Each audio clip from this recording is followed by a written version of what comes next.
Au réveil sur RFM matin. Au réveil sur RFM matin.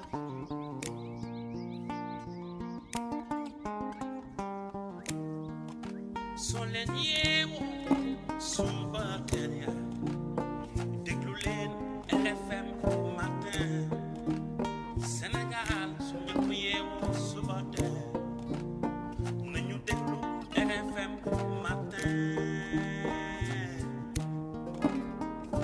émission bi di yeewaa Sénégal wala ba Casamance Ndakaaru ba Tamba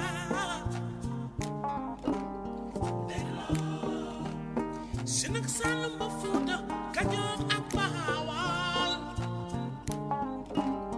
dégloo Njambur ba Jolof ñëpp a ngi dégloo RFM matin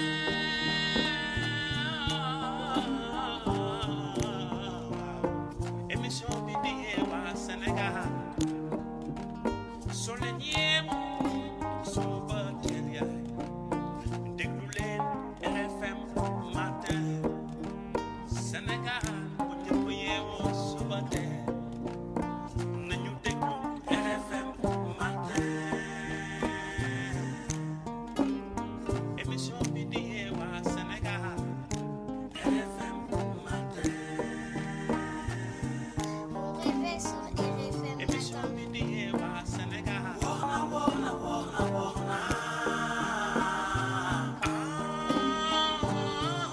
soo leen yeewoo ci jàmm ak salaam déglu leen RFM matin émission bi di yeewaa Sénégal loolu wóor na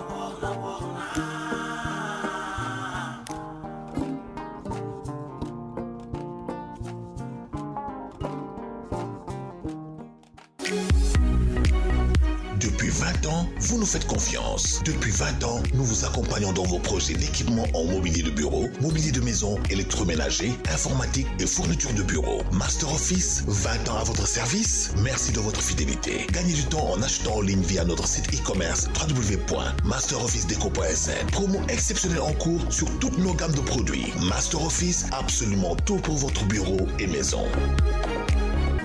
Master Office Déco bi ngeen àndal ñaar fukki at ci ren moo leen di delloo ñu kal di leen may RFM matin. Babacar Fall. Bonjour à tous, lundi 13 décembre 2020, RFM matin, bon réveil, bonne journée, il est 6h et les infos. Bonjour Georges. Bonjour Babacar, bonjour à toutes et à tous. Ce lundi s'ouvre le procès de l'ancien président de la Fédération internationale de l'athlétisme, Lamine Diaké, son fils Pape Massata, accusé de corruption, abus de confiance et blanchiment en bande organisée dans l'attribution des JO de Rio, Tokyo et les mondiaux, entre autres chefs d'accusation.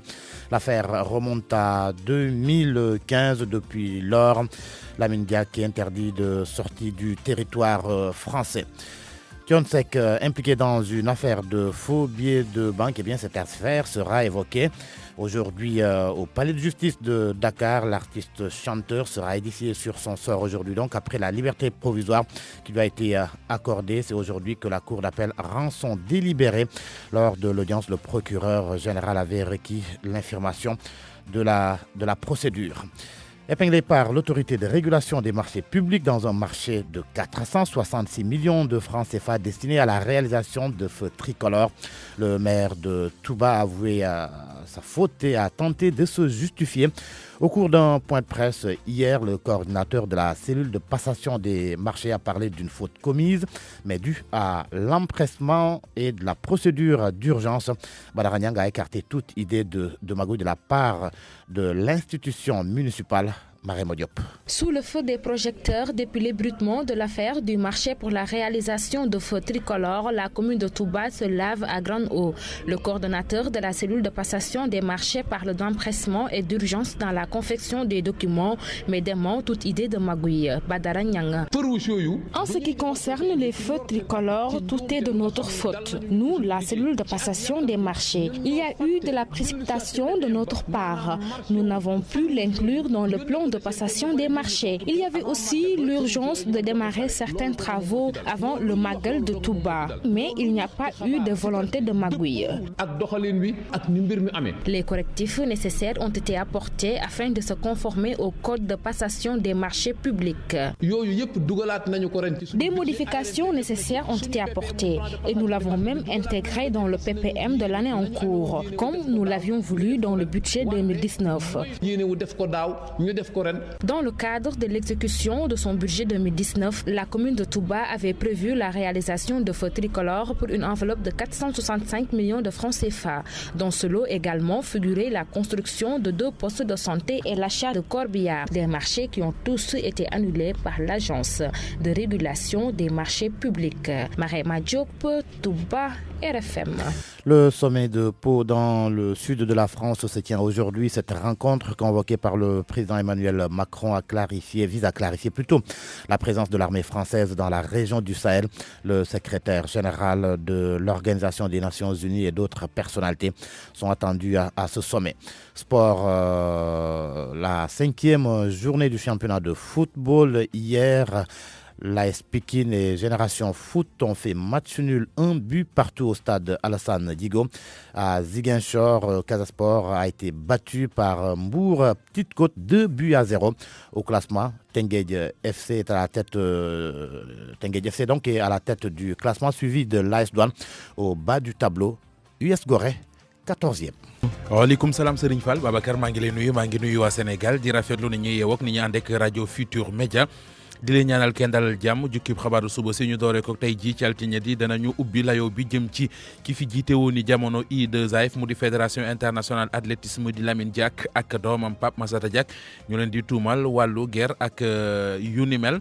loolee kon ci anam yi nga xamante ne ji noonee la ñu joxe woon Jeux olympiques yu Rio de Tokyo ak mondiaux yi ñu jàpp na it lu aju ci tuuma yooyee nga xamante ne ji ñi ngi ko gàll ci seen ndodd atum 2015 la woon ba léegi ñu leen koy toppee lu aju ci mbir yi nga xamante ne ji mooy mbirum Thione Seck ak it coowal faux billets li ñu ko doon tudd fan la yoon di mujjee moom dëgg-dëgg tey ji ci altine ji ca la cay xam dara fàttali ne ginnaaw ab liberté provisoire boo xamante ne ji mayoon nañ ko moom Thione Seck tey ji le cour d'appel daal di kon di joxe li nga xam ne loolu moom la ca dogal ci audience bi nag procureur général bi dafa sàkkoon daal ñu maanaam neenal lii nga xamante ne ji mooy daan yi ñu teg ci ndoddam wutali diwaanu Touba Mbacké ak it lu aju ca mairie ba foofee tuuma yu ñu leen di tuumal jëm ci marché public boo xam ne dañu gis ne am nay njuuj njaaju ci am toll ci 465 millions ci suñu ay koppar mairie bu Touba nangu na ne foofee def na fa njuumte démb lañ doon janook taskatu xabaar yi doon ko leeral ñu ànd ak Marema Diop ci netti liggéey. ginnaaw coowal feu tricolore yooyee ñu naroon a amal fii ci Touba te ARMP daal di koy neenal jàppee woon ko ay njuuj njaaj commune bu Touba Mbacké daal di setal boppam weccee coordonnateur bu cellule passation des marchés publics yi daal di wax ne loolu ci ak yàkkamte rek lañ ko defee woon ak it urgence boo xamante ni waroon nañoo soppi xar kanam bu Touba Badara Niang daal di dàq lépp loo xam ne tuddee nañ ko njuuj njaaj. fërwus yooyu bi ñuy defar PPM bi ci ndorteel at ci njuumte lu nga xam ne dal nañu ñun ci suñu liggéey ci ak yàkkamti ñun ñoo fàtte dellu si waat ci PPM ba maanaam marché wu feu rouge yooyu yónnee ko DCMP mu valider ñu ko pour que avant màggal ba feu rouge yooyu ñu mën koo installé loolu dong moom moo ci dal loolu ñuy wax ci xabaar ci presse bi dëppoowul ak doxalin wi ak ni mbir mi amee. ay soppite daal nañ ko amal ci projet boobee ak yeneen yoo xam ne tënkoon na ko ngir tegu ci yoon bi nga xam ne moom la code bu passation des marchés publics daal di tënk. yooyu yëpp dugalaat nañu ko ren ci suñu budget ARMP jot na ci suñu PPM muy plan de passation des marchés bi dugalaat nañu ko ci fas nañu yéene nañu amee woon yéene wu def ko daaw ñu def ko ren wande moytu njuumte yooyu nga xam ne daloon nañu daaw. ci exécution bu budget bu 2019 ci la commune bu Touba boole woon projet bu feu tricolore yooyee nga xam ne ñu ngi ko tënk ci 465 millions de francs CFA bokkoon na ak yeneen i projet ngir amal ay poste de santé fii ci Touba waaye itam indi fi ay corbillard projet yooyee yëpp agence bu régulation des marchés publics daal di koy neenal Marema Diop fii ci Touba RFM. Marema fàttali ne feu tricolore mooy li ñuy woowee ci suñu wax feu rouge lu aju ci ndaje moom danañ ko amal ca Pau ga nekk ca France loolee tey ji la njiit réewum France di Emmanuel Macron moo ko woote woo ci it njiiti réew yi Afrique yi nga xam ne ñoo séq G5 Sahel waxtaan wa dina jëm ci leeral taxawaayu France ak i soldaaram ci région bu Sahel fàttali ne am na ñenn ñu ko fa tàmbali jibaane sax ñuy wax ne daal defuñu fa dara lu dul yokk ak sooke fitna ca boobu la diiwaan loolee nag la njiitu réewum bu France bëgg mu leer ak ñi mu séqal jàppale gi secrétaire général organisation des Nations Unies ak yeneen i kilifa it ñu ngi leen di xaar ci moomile ndaje sëñ Fall Babacar.